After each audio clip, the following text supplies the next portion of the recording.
सोचो एग्जाम से एक दिन पहले आप बिजनेस स्टडीज का चैप्टर खोलते हो और इतनी सारी हेडिंग्स देख के कंफ्यूजन हो जाता है कि क्या याद करें और क्या स्किप करें।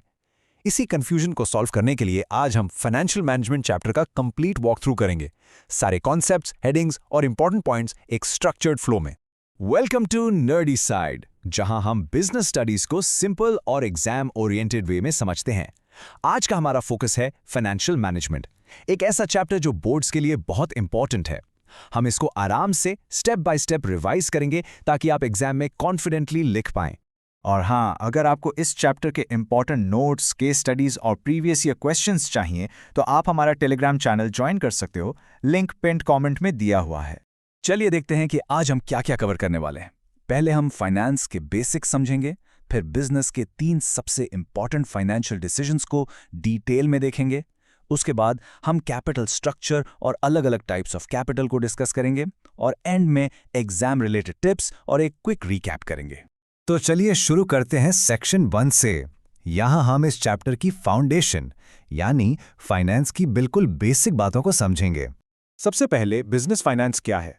सिंपल शब्दों में ये वो पैसा है जो बिजनेस की एक्टिविटीज को चलाने के लिए जरूरी है। चाहे बिजनेस शुरू करना हो, उसे रोज चलाना हो या उसे एक्सपैंड करना हो, हर चीज के लिए पैसा चाहिए। फाइनेंस ही बिजनेस का लाइफ ब्लड है। तो आखिर फाइनेंशियल मैनेजमेंट क्या है? ये सिर्फ पैसा जमा करने के बारे में नहीं है। It is the art of optimal procurement and usage of finance. यहाँ 2 कीवर्ड्स हैं, प्रोक्योरमेंट यानी पैसा कहाँ से, कितना और किस कॉस्ट पर लाना है, और यूसेज यानी उस पैसे को कहाँ इन्वेस्ट करना है ताकि बेस्ट रिटर्न्स मिलें, कॉस्ट कम हो और रिस्क कंट्रोल में रहे। तो फाइनेंशियल मैनेजमेंट का प्राइमरी ऑब्जेक्टिव क्या है? कई लोग सोचते हैं प्रॉफिट मैक्सिमाइजेशन, लेकिन नहीं, इसका मेन ऑब्जेक्टिव है शेयर होल्डर्स वेल्थ मैक्सिमाइजेशन। इसका सिंपल मतलब है कंपनी के शेयर्स की मार्केट प्राइस को बढ़ाना। हर फाइनेंशियल डिसीजन इसी गोल को ध्यान में रखकर लिया जाता है कि ओनर्स यानी शेयर होल्डर्स की वेल्थ बढ़े। इसको एक रियल लाइफ एग्जाम्पल से समझते हैं। जब टाटा स्टील ने कोरस को $12 बिलियन में एक्वायर किया तो ये एक मैसिव फाइनेंशियल डिसीजन था। उन्हें सोचना पड़ा कि इतना पैसा कहाँ इन्वेस्ट कर रहे हैं, इसके लिए फंड्स कहाँ से आएंगे, डेट से या इक्विटी से, और इसका कंपनी के प्रॉफिट्स और शेयर प्राइस पर क्या असर पड़ेगा। ये फाइनेंशियल मैनेजमेंट इन एक्शन का परफेक्ट एग्जाम्पल है। चलिए अब आते हैं इस चैप्टर के सबसे इंपॉर्टेंट हिस्से पर, द 3 पिलर्स यानी फाइनेंशियल डिसीजंस। हर फाइनेंशियल मैनेजर को ये 3 को डिसीजंस लेने पड़ते हैं। पहला डिसीजन है इन्वेस्टमेंट डिसीजन, जिसे हम कैपिटल बजटिंग डिसीजन भी कहते हैं। इसका मतलब है कि कंपनी अपने फंड्स को किन लॉन्ग टर्म एसेट्स में इन्वेस्ट करेगी, जैसे कि नई फैक्ट्री लगाना या नई मशीनरी खरीदना। ये डिसीजंस बहुत क्रूशियल होते हैं क्योंकि इनका असर कंपनी की लॉन्ग टर्म अर्निंग कैपेसिटी पर पड़ता है। तो ऐसे डिसीजंस लेते वक्त एक मैनेजर क्या देखता है? वो देखता है कि प्रोजेक्ट से फ्यूचर में कितना कैश फ्लो जनरेट होगा, उस इन्वेस्टमेंट पर रेट ऑफ रिटर्न क्या मिलेगा और उसमें रिस्क कितना इन्वॉल्व्ड है। इन्हीं फैक्टर्स के बेसिस पर अलग अलग प्रोजेक्ट्स को कंपेयर किया जाता है। दूसरा पिलर है फिनेंसिंग डिसीजन। ये डिसाइड करता है कि इन्वेस्टमेंट के लिए पैसा आएगा कहां से। बेसिकली फंड रेज करने के 2 मेन सोर्सेज होते हैं, ओनर्स फंड्स जैसे इक्विटी शेयर्स और बोरोड फंड्स जैसे डिबेंचर्स या लोन्स। कंपनी को इन दोनों का एक परफेक्ट मिक्स डिसाइड करना होता है। ये मिक्स डिसाइड करते टाइम कुछ फैक्टर्स कंसीडर किए जाते हैं। पहला है कॉस्ट। डेट मतलब लोन जनरली सस्ता होता है क्योंकि इंटरेस्ट पर टैक्स बेनिफिट मिलता है। लेकिन दूसरा फैक्टर है रिस्क। डेट रिस्की भी है क्योंकि इंटरेस्ट पे करना कंपलसरी है। इसके अलावा फंड्स रेज करने की कॉस्ट यानी फ्लोटेशन कॉस्ट्स, ओनर्स का कंट्रोल डाइल्यूट हो रहा है या नहीं, और कैपिटल मार्केट की कंडीशंस, ये सब भी इंपॉर्टेंट फैक्टर्स हैं। और तीसरा पिलर है डिविडेंड डिसीजन। जब कंपनी प्रॉफिट कमाती है तो उसके पास 2 ऑप्शंस होते हैं, या तो वो प्रॉफिट शेयर होल्डर्स को डिविडेंड की फॉर्म में डिस्ट्रीब्यूट कर दे या फिर उसे बिजनेस में ही रिटेन कर ले, जिसे रिटेन्ड अर्निंग्स कहते हैं, ताकि फ्यूचर ग्रोथ के लिए यूज किया जा सके। कितना डिविडेंड देना है और कितना रिटेन करना है, ये भी कुछ फैक्टर्स पर डिपेंड करता है, जैसे कंपनी की टोटल अर्निंग्स कितनी हैं और वो स्टेबल हैं या नहीं। अगर कंपनी के पास अच्छी ग्रोथ अपॉर्चुनिटीज हैं तो वो ज्यादा पैसा रिटेन करेगी। टैक्सेशन पॉलिसी और स्टॉक मार्केट का रिएक्शन भी इस डिसीजन को काफी इन्फ्लुएंस करते हैं। चलिए अब आगे बढ़ते हैं और इन डिसीजन से जुड़े कुछ और इंपॉर्टेंट कॉन्सेप्ट्स को समझते हैं। सेक्शन 3 है प्लानिंग और कैपिटल स्ट्रक्चर के बारे में। कैपिटल स्ट्रक्चर का सीधा सा मतलब है कंपनी के टोटल कैपिटल में डेट और इक्विटी का क्या प्रोपोर्शन है।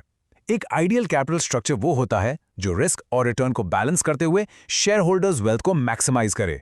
अगर हेल्पफुल लग रहा है तो एक बार हाइप कर देना, बाकी लोगों तक भी पहुंच जाएगा। इसी से जुड़ा एक बहुत इंपॉर्टेंट कॉन्सेप्ट है ट्रेडिंग ऑन इक्विटी।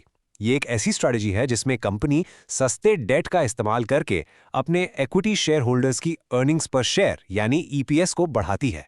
लेकिन ये तभी फायदेमंद होता है जब आपका रिटर्न ऑन इन्वेस्टमेंट यानी आरओआई आपके कॉस्ट ऑफ डेट से ज्यादा हो। इस टेबल को ध्यान से देखिए। दोनों सिचुएशंस में कंपनी का प्रॉफिट यानी ईबीट 4 लाख है। सिचुएशन 1 में कोई डेट नहीं है तो ईपीएस है 28 रुपीस। लेकिन सिचुएशन 2 में कंपनी ने डेट लिया, भले ही इंटरेस्ट पे करना पड़ा पर नंबर ऑफ शेयर्स कम हो गए। रिजल्ट क्या हुआ? ईपीएस बढ़कर 42 रुपीस हो गया। यही ट्रेडिंग ऑन इक्विटी का कमाल है। अब तक हमने लॉन्ग टर्म डिसीजंस की बात की, पर बिजनेस को चलाने के लिए 2 तरह के कैपिटल की जरूरत होती है। चलिए सेक्शन 4 में समझते हैं फिक्स्ड और वर्किंग कैपिटल के बारे में। फिक्स्ड कैपिटल वो पैसा है जो लॉन्ग टर्म एसेट्स जैसे मशीनरी या बिल्डिंग में इन्वेस्ट होता है।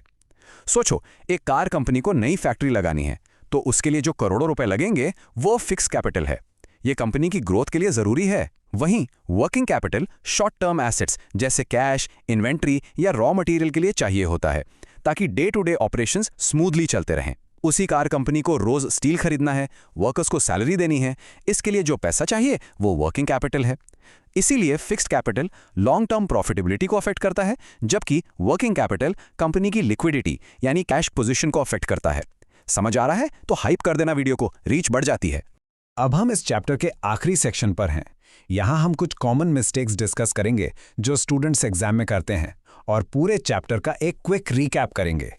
एग्जाम में अच्छे मार्क्स के लिए इन कॉमन मिस्टेक्स से जरूर बचना। पहला, तीनों फाइनेंशियल डिसीजंस इन्वेस्टमेंट, फाइनेंसिंग और डिविडेंड के बीच कंफ्यूज मत होना।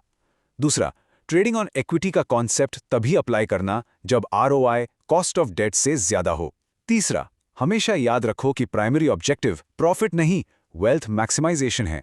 और आखिर में, फिक्स्ड और वर्किंग कैपिटल के फैक्टर्स को आपस में मिक्स मत करना। तो इस चैप्टर में हमने सारे इंपॉर्टेंट कॉन्सेप्ट्स रिवाइज कर लिए। जाने से पहले एक आखिरी सवाल, what is the single most important objective that guides all financial decisions? बिल्कुल सही, it's shareholders wealth maximisation.